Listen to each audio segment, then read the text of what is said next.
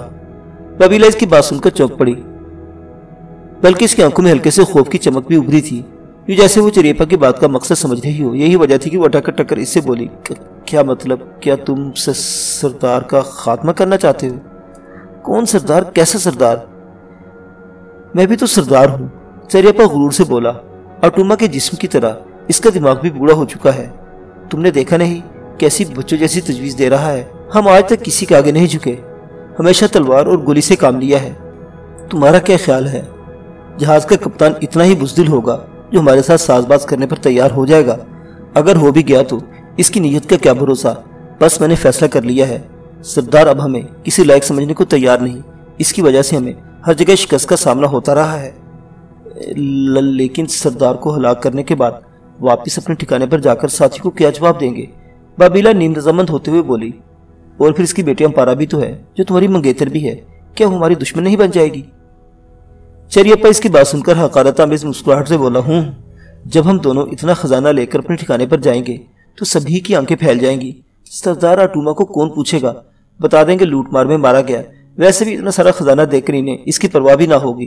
رہی امپارا تو وہ تو میرے دل میں ہی اتر چکی ہے، تو پھر میرے بارے میں کیا خیال ہے؟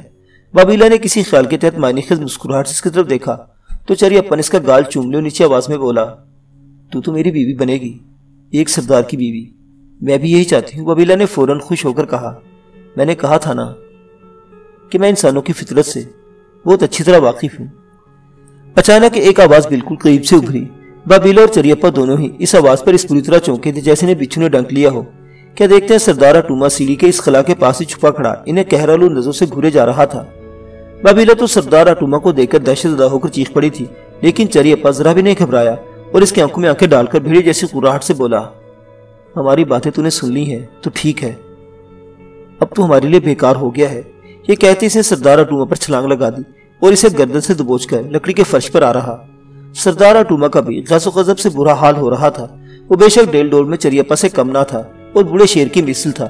اس نے اپنے دونوں ہاتھ چریپا کی کلائیوں پر رکھ دیے جیسے اپنی گردن اس کی گرفت سے چھڑانا چاہتا ہو۔ اگلے لمحے اس کی دائیں ٹانگ کا ایک گھٹنا حرکت میں آیا جو اس پر سوار چریپا کے پیٹ پر لگا۔ ضرب شدید تھی، مارے اذیت کی اس کے الگ سے چیخ خارج ہو گئی۔ گردن پر اس کے ہاتھوں کی گرفت کمزور پڑتے ہی سردار اٹوما نے تیزی سے حرکت کی اور مچھلی کی طرح اس کے نیچے سے تڑپا۔ چریپا اچھل کر دوسری جانب جا پڑا تو سردار کسی بھوکے شیر کی طرح غراتوں اس پر جھپٹا۔ چریپا نے لوٹ لگائی، اس کے نرغے میں آنے سے پہلے اٹھ کر سنبھلا۔ تب تک سردار اس تک پہنچ چکا تھا۔ دونوں گتھم گتھا ہو گئے اور ایک دوسرے کے ساتھ زور آزمائی میں مصروف ہو گئے۔ بابیلا کی جرت نہیں ہو رہی تھی کہ سردار کے مقابلے میں اٹھ کھڑی ہو، لیکن اسے یہ بھی ڈر تھا کہ سڑبونگ میں کہیں جہاز کے جنگجو ملاح اس طرف نہ نکل آئے۔ سردار اٹوما کے مقابلے میں چریپا بہرحال جوان تھا۔ اس نے سردار اٹوما کی ناک پر اپنے سر کی زوردار ٹکر رسید کر دی۔ وہ حلق سے بیل جیسی ڈکارٹ بلند کیے کئی قدم پیچھے لڑکھڑا گیا۔ ٹھیک اس وقت بابیلا کو قریب پڑا ایک سریا دکھائی دیا گیا۔ اس نے فوراً اٹھا کر چریپا کی جانب اچھال دیا۔ اس وقت سردار ناک پر لگنے والی ضرب سے چکرا رہا تھا۔ چریپا نے بابیلا کا پھینکا ہوا سریا جھپٹ لیا اور اسے دونوں ہاتھوں سے پکڑ کر اس کی ضرب سردار کے سر پر رسید کر ڈالی۔ اٹوما کا سر پھٹ گیا، اس کے سر سے بھل بھل خون بہنے لگا۔ اس کے الگ سے چیخ خارج ہو گئی، مگر دوسری پڑنے والی آہنی سرے کی ضرب نے اس کا سر ہی کھول کر رکھ دیا۔ وہ تیرا کر گرا اور وہی ٹھنڈا پڑ گیا۔ چریپا نے نفرت و غیظ کے عالم میں سردار اٹوما کی خونالود لاش کو گھورا اور تھوک دیا۔ بابیلا اس کے قریب آ گئی۔ ٹھیک اس وقت سیڑھیوں کی طرف بھاری قدموں کی آوازیں سنائی دی۔ مم میرا خیال ہے۔ شور کی آواز پر بابیلا کا جملہ ادھورا رہ گیا، کیونکہ اسی وقت چریپا نے اسے ہاتھ سے پکڑ کر کھینچا اور دوبارہ خلا میں جا دبکا۔ دو بلہ نیچے اترے، ایک کے ہاتھ میں گن تھی اور دوسرے دودھاری خنجر پکڑا ہوا تھا۔ چریپا نے موقع کی طاق میں ایک کے سر پر سریے کی ضرب لگائی۔ وہ چیخ مار کر گرا اور گن اس کے ہاتھ سے چھوٹ گئی۔ خنجر پر دست ملہ بوکھلا کر اس کی جانب پلٹا، مگر چریپا کے پاس اب اتنا موقع نہ تھا کہ اس پر سریے کے وار کرتا۔ البتہ بابیلا کسی بپھی ہوئی شیرنی کی حرکت میں آئی اور اس نے خنجر بدست پر چھلانگ لگا دی۔ ملاح کو اس پر اپنے خنجر کے وار کرنے کا موقع نہ مل سکا اور وہ اس سمیت نیچے آ رہا، لیکن خنجر اس نے ہاتھ سے جانے نہیں دیا تھا۔ پھر گرتے اس نے سنبھالا لینے کی کوشش کی، مگر اس کے مقابلے میں بھی کوئی آمرت نہیں تھی۔ بابیلا کو اندازہ تھا کہ سنبھلتے ہی وہ اس پر خنجر سے وار کرنے کی کوشش کرے گا، اس لیے اس نے اس کے خنجر بدست ہاتھ کی کلائی دبوچ لی۔ ملاح نے ایک زبردست تڑپ لگائی اور بابیلا اس پر سے اچھل کر ذرا دور جا پڑی۔ وہ خونخوار خراہٹ تلے اٹھا، خنجر تولتا ہوا بابیلا کی طرف لپکا، لیکن اس وقت چریپا بیچ میں آ گیا۔ اس نے جھٹکے سے سریے کا وار اس کی ٹانگوں پر کیا۔ ملاح چیخ مار کر گرا اور چریپا نے موقع پاتے ہی سریے کا ایک نکیلا سرا اس کی گردن میں گھونپ دیا۔ ملاح کے الگ سے ذبح ہوئے جانور کی سی خرخراہٹ بلند ہونے لگی اور اس کی گردن سے خون کا فوارہ ابل پڑا۔ شاید سریے کی نوک نے اس کی شارک پھاڑ ڈالی تھی۔ اسے تڑپتا چھوڑ کر دونوں واپس خلا میں آن دبکے اور اوپر کی سنگون لینے لگے۔ 3 شکار گئے، سن لو بابیلا۔ چریپا نے بابیلا کے کان میں سرگوشی کی۔ باقیوں کو بھی ہم اسی طرح راستے سے ہٹاتے جائیں گے، اس جہاز پر بہت جلد ہمارا قبضہ ہو جائے گا۔ بابیلا نے خوشی کا اظہار کیا۔ گن اور خنجر انہوں نے اپنے قبضے میں کر لیے تھے۔ گھات، حملہ اور پناہ، یہ تینوں چیزیں انہیں میسر آ چکی تھی۔ امنگوں، حوصلوں اور آہوں کے بیج رلاتی، کبھی محبتوں اور چاہتوں کے مدھر گیت سناتی۔ اس ناقابل فراموش داستان کے مزید واقعات اگلی قسط میں۔ دیکھتے رہیے اردو کلاسک۔ اللہ حافظ۔